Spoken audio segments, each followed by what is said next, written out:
Campaign 2020 is sponsored by Wisconsin Hospital Association, Quick Trip,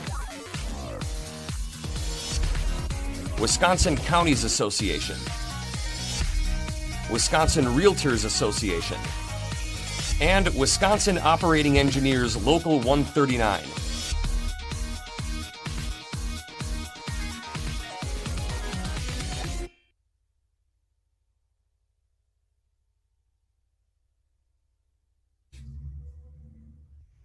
Mark Waldon of Reedsburg is a Democratic candidate in the 50th Assembly District. Mark, welcome to WisconsinEye. Thank you for having me. As I go through your campaign websites, I'm curious. Let's talk about your position that someone who wants to go to trade school in Wisconsin should get free tuition. Is that a reference to our technical college system? And why do you think that would be a major positive change? It is a reference to our technical college system. The reason I feel that way is with 44% of full-time workers in the United States making $18,000 a year or less, I think it's important that we consider doing something like that to first and foremost help bolster and support our rural communities. For instance, in Reedsburg here, we've got MATC is in Reedsburg, and it's primarily focused on nursing. There's nothing wrong with nursing, but I think if we allow more educational opportunities to our youth graduating from high school in our smaller towns here, it gives those kids an opportunity to get the educations that they may desire, maybe in automotive or sheet metal, plumbing, electrical, to be able to get the education locally and stay in the local communities that they're from.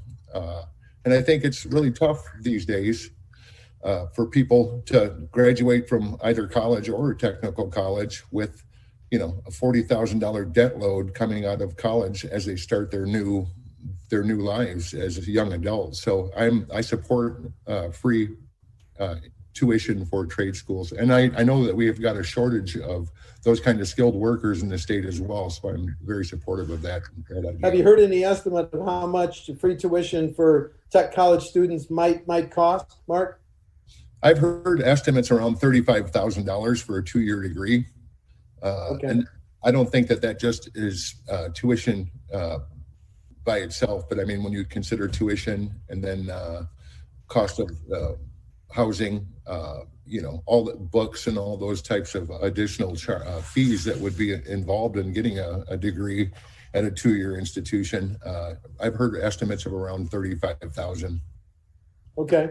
Do you think the state could afford that if, because of the pandemic, our tax collections are down in the current budget year? I mean, that would make legislators like you either consider cutting spending or raising taxes or fees. I think there's another option too, and I think it's potentially about reallocating where we spend our tax dollars currently. I'm not a big proponent of in a capitalist system of providing subsidies to large corporations and things like that. I think we could divert that money to making sure that we have an educated public and a good workforce, technical workforce, and in times where we're talking about bringing back manufacturing in the United States and things like that. I think it's important that we have the technical skilled individuals to be able to fulfill those jobs. Okay. I see from your campaign website, you support legalizing both recreational and medical marijuana. Is one reason for that it would be a source of state tax dollars, Mark? That's a large reason for it. I've been to several meetings. I was at the Wisconsin Town Association meeting in Hill Point for Sauk County a couple weeks ago, and half the conversation that people were talking about was rural broadband, for instance.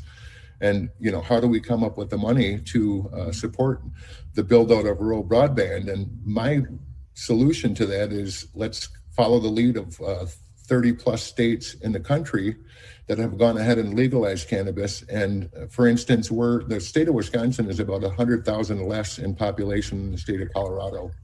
And last February of 2019, the state of Colorado hit the $1 billion mark in tax revenue off cannabis sales. I think about the state of Wisconsin as having some of the most fertile land, not only in the country, but honestly in the world, and the right environment for a crop like that. It could be the #1 cash crop in the world, and we should be leaders in that area, using those tax dollars to fulfill, some of the needs that we have as a state. Okay, new subject. Senate Republicans, state Senate Republicans would like to convene and overturn the governor's statewide mask edict. What's your position on the mask edict, sir? I would have supported Governor Evers' position on that. And the reason I say that is because I think we have some of the world's top epidemiologists and virologists that still can't get a good grasp on what this pandemic is all about and where it could go. So I'm the type of person that likes to err on the side of caution. And I think if we want to save lives, and try and mitigate risk, then I think it's a smart move.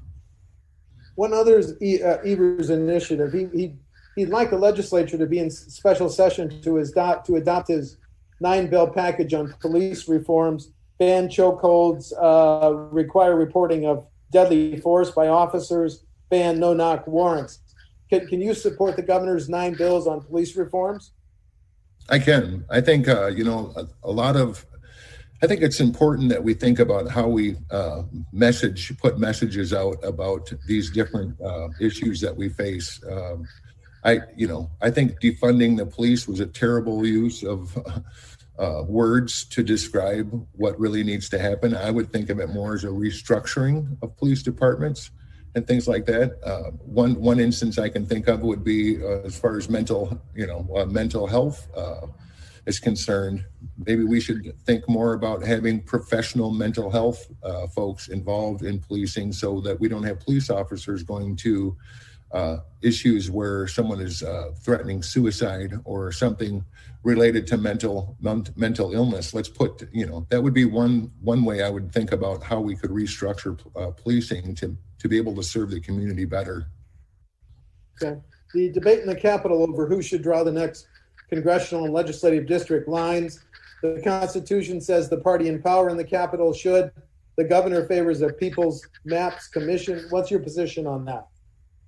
I favor that as well. I like the program that Iowa put into place. I think it's not a one party that's taken advantage of gerrymandering. I think we've seen this across the country. Maryland, I think, is pretty heavily gerrymandered in the other direction. So I think it's important that to be able to allow the will of the people to dictate how our politics goes. It's important that we have fair lines to be able to do that. Two questions on property taxes. We're a high property tax state. Because of that, local governments, school districts, and local governments have been living with caps on what they can levy in property taxes and limits. If you're voting on the next state budget, should those caps and limits on property tax levies stay in place? That's a really difficult question, because I do agree with you that the Wisconsin property taxes are pretty high compared to what I've seen around the country. I lived in Colorado for 17 years, and I was amazed that our property taxes were probably half of what they are in the state of Wisconsin. I think it comes back to reallocation of tax dollars again on that question. Can we reallocate the way we use our tax dollars in the effort to not have to raise taxes, property taxes, to fulfill budget needs across the state? Do you think local governments need new alternative revenue sources? Like Milwaukee wants its own half-cent sales tax. There's a plan in the Capitol to extend the state sales tax to some now exempt products and services and give local governments that money. Do local governments need alternative sources of revenue?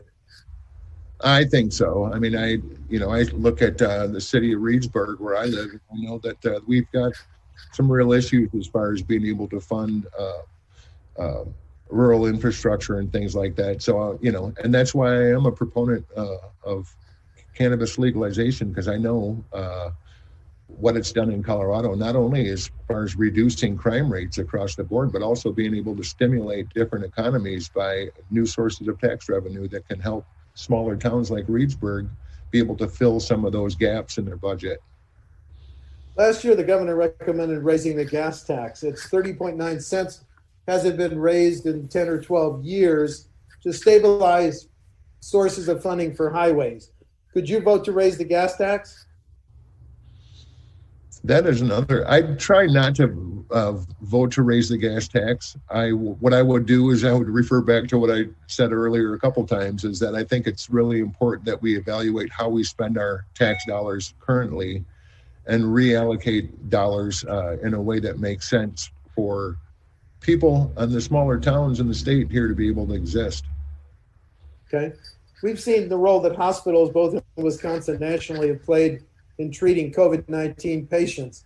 If you're in the legislature voting on the next state budget, do hospitals deserve an even greater priority than they may have in the current budget? I agree. I think so.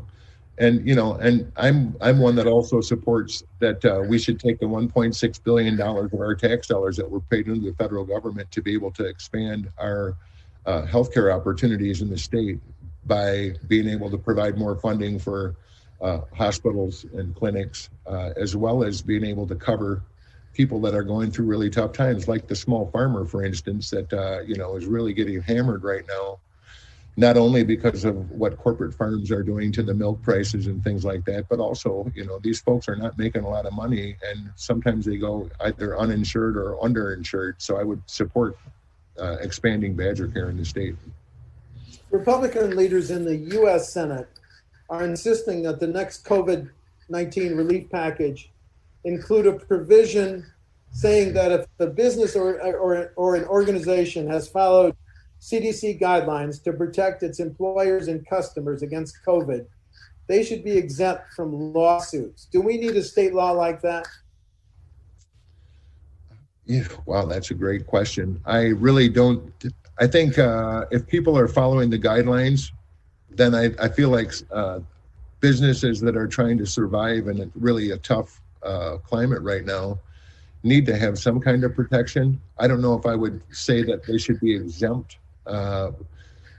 from those types of issues, because I think that's, in my opinion, taking kind of a cookie cutter approach to what the situation might involve. So I think it needs a little bit deeper. We need to take a deeper look at that. Okay. When school districts or local governments plan a major public works project, should they have to give a preference to Wisconsin businesses? And just a little context, a study found that out-of-state contractors got $72 million in public works projects in 2015, but that went up to more than double, to $146 million in 2018. Should local governments have to give a preference to Wisconsin businesses? I think so. I think that's the right thing to do. We want to, in order for us to be able to provide a decent living to the folks in the state, and also help as far as tax revenue is concerned, I think it's important that we first go to source those types of projects locally here in the state. We've talked about a bunch of issues. Is there any other issue central to your campaign that we haven't mentioned yet, sir?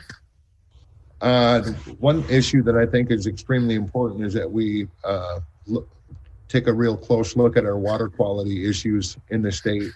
I think it's very important that we start to mitigate some of the issues involving nitrate contamination, as well as PFAS chemicals in some of our municipal water systems. The way I look at that is water is life, and I think it's extremely important that we protect that resource, and all resources, honestly, to make sure that we have a climate where people can actually live without getting sick from the water that they consume, as well as livestock. Last question. Differences between you and your opponent on November 3? One big difference is I am all about representative democracy, and I don't believe that any elected official should just go along with party leaders 100% of the time, as well as big money donors to promote their interests. I think as a representative in a representative democracy, I think it's important that a representative vote on behalf of the majority in their district, and that's exactly what I'll do. And I think Tony Kurtz has pretty much 100% of the time gone along with party leadership, leaving the people's voice out of the equation. Okay, thank you. Mark Waldon of Reedsburg is a Democratic candidate in the 50th Assembly District. The election is November 3rd. Mark, thank you for talking to WisconsinEye. Thank you for having me. Have a great day. Thank you, sir. Campaign 2020 is sponsored by Wisconsin Hospital Association, Quick Trip, Wisconsin Counties Association, Wisconsin Realtors Association, and Wisconsin Operating Engineers Local 139.